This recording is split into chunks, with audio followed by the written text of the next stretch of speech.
Jadi para pelawak kita, komedian kita itu bisa pensiun dini gulung tikar karena kalah lucu ya dengan para politikus dan para penyelenggara negara. Misalnya hari-hari ini sidang, bagaimana mungkin untuk sebuah peristiwa 6 laskar, pelakunya hanya 2 orang? Polisi. Dan pasal-pasal itu yang menyebut polisi ya. Polisi menyebut bahwa yang membunuh polisi ancaman hukumannya di atas 10 tahun. Oke? Tapi selama proses satu pun tidak ada ditahan. Padahal ancaman 10 tahun. Terlepas pasal-pasalnya beliau lebih paham pasal-pasal yang juga diselundupkan supaya seringan-ringannya, tetap aja ancaman hukuman 10 tahun tapi tidak ditahan. Padahal saya bolak-balik diperiksa polisi, teman-teman mengatakan tenang insya Allah lu nggak ditahan. Karena apa? Karena ancaman hukumannya tapi 5 tahun juga begitu ya. Gitu ya. Jadi ancaman hukuman 5 tahun polisi penyidik berhak menahan. Tapi ini ancaman 10 tahun tidak ditahan. Bandingkan dengan Habib Rizik yang tuduhannya alhamdulillah saya sehat. Itu berbohong dianggapnya. Padahal waktu Habib ngomong alhamdulillah saya sehat itu dia tidak bisa disebut bohong karena walaupun kemudian terbukti hasil swabnya itu positif, waktu beliau ngomong itu dia belum melihat hasil swabnya. Kecuali dia lihat wah gue positif, tapi gue simpen aja alhamdulillah saya sehat. Itu bohong. Tapi kalaupun itu disebut bohong, kenapa Anda 4 tahun? Padahal disebut menimbulkan keonaran yang oleh majelis hakim, keonaran itu terjadi di dunia media sosial. Ribut di medsos. Padahal ada banyak tokoh-tokoh kita, para penguasa kita bikin hoax, bohong berkali-kali. Fadil Imran mengatakan 10 laskar, 6 ditembak, diambil tindakan tegas dan terukur, 4 melarikan diri. Padahal pagi siang itu FPI bikin rilis bahwa rombongan Habib Rizik Syihab dikawal oleh sejumlah mobil, 6 mobil kalau nggak salah, setiap mobil 6 laskar, tidak 10. Bayangkan ketika saya datang ke sana, ke lokasi KM50 itu saya tanya kepada saksi-saksi yang di sana, yang dagang, yang pegawai warung segala macam, mengatakan, Pak, ini dari sore sebelum maghrib polisi udah banyak, jumlahnya bukan belasan, puluhan, pakai seragam dan preman, termasuk pakai seragam hitam-hitam itu loh, yang konon katanya sedang mengawal vaksin, tapi rajin juga mengawal vaksin, hampir ke situ. Jadi jumlahnya puluhan, bos. Jumlahnya puluhan, dan menurut majalah Tempo dalam laporannya, 2 orang berseragam belaras panjang itu mengatakan kepada saksi di sana, tunggu, nanti malam ada kejutan. Jadi sudah diskenariokan, sudah disiapkan. Dan menurut saksi yang saya tanya, mereka memang kata kilometer 50 itu memang daerah tempat favorit bagi polisi untuk melakukan penyergapan. Yang disergap katanya biasanya kalau nggak bandar narkoba, ya teroris. Nah malam itu jam 00.30 terdengar suara mobil masuk dari arah masuknya rest area. Jadi rest area 50 itu rest area zaman dulu yang hanya satu baris gitu. Kalau sekarang kan rest area kan ke sini jauh, ada tempat makan, tempat apa segala macam, ada musik. Kalau dulu kan cuma gini aja keluar gitu kan. Itu rest area lama zaman dulu. Jadi kata si saksi, waktu malam itu mobil masuk itu sudah berisik, rotak. Karena apa? Karena roda ban karetnya sudah hilang, tembak sama polisi. Jadi sepanjang jalan tuh udah tinggal pelek doang. Dan itu sama seperti laporan majalah Tempo dan laporan penyelidikan Komnas HAM, laporan resminya yang kami terima. TP3 dapat dari Menko Polhukam.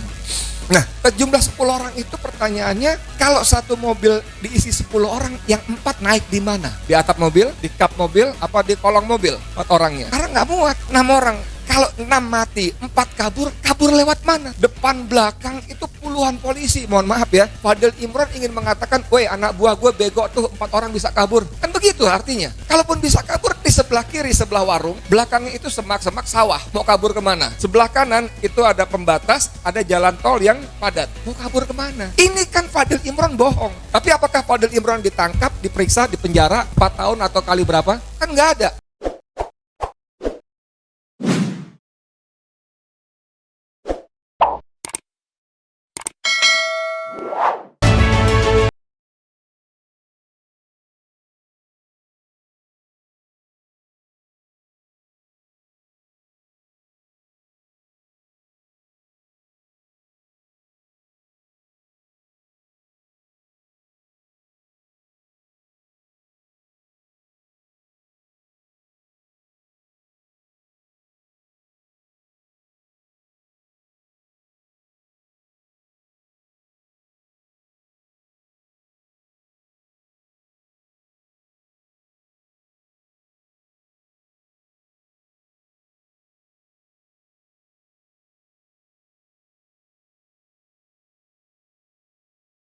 Nggak mau bilang ini dagelan atau bukan, rekayasa atau tidak, tapi ketika besoknya akan digelar sidang pertama kali tentang KM 50, pengacara kuasa hukum keluarga korban, teman kita, Aziz Yanuar, itu tidak hadir. Lalu kepada wartawan mengatakan, saya nggak mau hadir, itu sidang dagelan, kata Aziz Yanuar, bukan kata Edi Mulyadi. Tapi memang lucu banget, kadang-kadang saya berpikir Sri Mulat pun bisa, udah tutup memang ya, udah kalah. Sekarang yang ngetop-ngetop yang lucu-lucu siapa? Jadi para pelawak kita, komedian kita itu bisa pensiun dini, gulung tikar karena kalah lucu ya dengan para politikus dan para penyelenggara negara.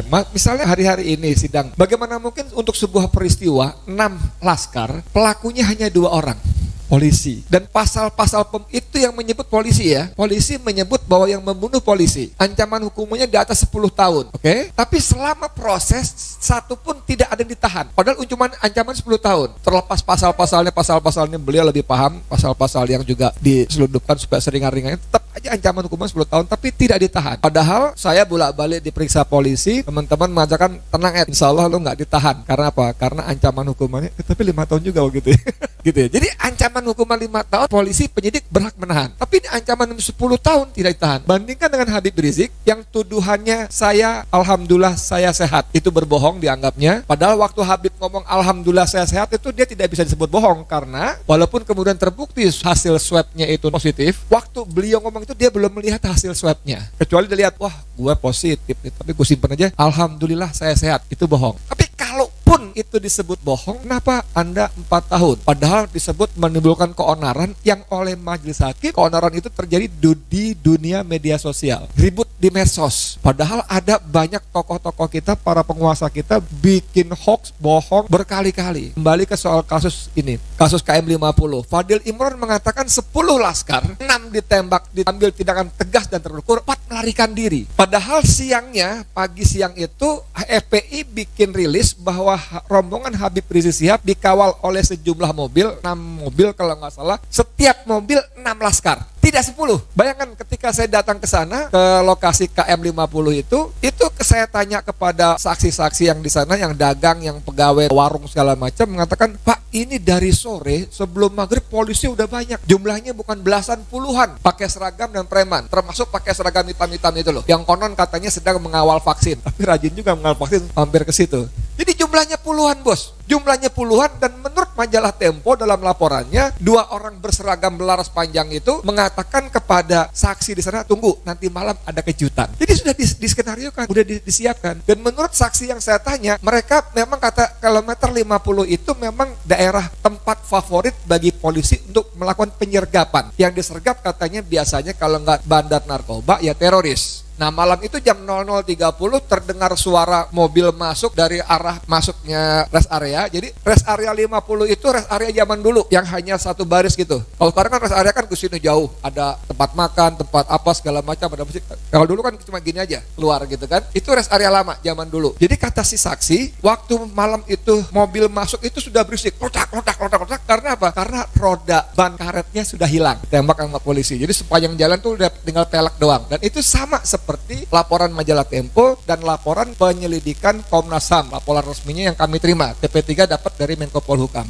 Nah, jumlah 10 orang itu pertanyaannya, kalau satu mobil diisi 10 orang, yang 4 naik di mana? Di atap mobil, di kap mobil, apa di kolong mobil? 4 orangnya. Karena nggak muat, 6 orang. Lalu kalaupun kalau mau dijejel-jejelin gitu, kalau 6 mati, 4 kabur lewat mana? Depan belakang itu puluhan polisi. Mohon maaf ya, Fadil Imron ingin mengatakan, woi anak buah gue bego tuh, 4 orang bisa kabur. Kan begitu artinya. Kalaupun bisa kabur, di sebelah kiri, sebelah warung, belakangnya itu semak-semak sawah. Mau kabur kemana? Sebelah kanan itu ada pembatas, ada jalan tol yang padat. Mau kabur kemana? Ini kan Fadil Imron bohong. Tapi apakah Fadil Imron ditangkap, diperiksa, dipenjara 4 tahun atau kali berapa? Kan nggak ada. Belum biang bohongnya, the king of lip service. Jadi ini sudah diproduksi sebulan 200-300 unit ya. Nanti kalau saat nanti sudah jadi ada kelaikan operasinya, itu pesanan bisa 3-4 kali lipat. Jadi nanti kalau Mas Tommy ini Mur Pratomo, pemretnya Metro TV waktu itu, kalau Mas Tommy pesen ya tunggu 3 tahun.